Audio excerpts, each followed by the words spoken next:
ایک نوجوان بیٹی نے اپنے والد سے پوچھا، ابا جان میں بدن کے کتنے حصے پر پردہ کروں اور کتنا حصہ کھلا چھوڑوں؟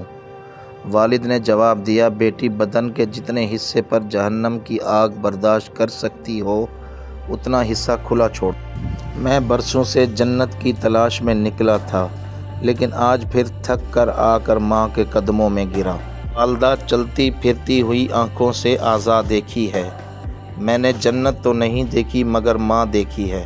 جب بھی کشتی میری سیلاب میں آ جاتی ہے، ماں دعا کرتی ہوئی خواب میں آ جاتی ہے۔ مجھ کو رکھا چھاؤں میں، خود جلتا رہا دھوپ میں۔ میں نے دیکھا ایک فرشتہ باپ کے روپ میں۔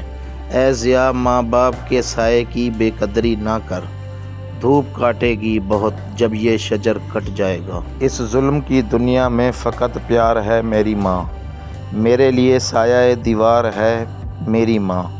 نفرت کے جزیروں سے محبت کی حدوں تک، بس پیار ہے، ہاں پیار ہے، بس پیار ہے میری ماں۔ والدہ، ریشہ ریشہ درد جھیلا جب کسی تخلیق کا، تب سعادت یہ ملی کہ قدموں میں جنت ہوگی۔ ماں، سفر کا عزم کیجئے تو اے درویش، ماں فوراً دعاؤں کی ایک بڑی سی گٹھڑی باندھ دیتی ہے۔ وہ تو لکھوا کے لائی ہے قسمت میں جاگنا، ماں کیسے سوئے گی کہ بیٹا سفر میں ہے۔ اپنوں کو ہمیشہ اپنا ہونے کا احساس دلواؤ، ورنہ وقت آپ کے اپنوں کو آپ کے بغیر جینا سکھا دے گا۔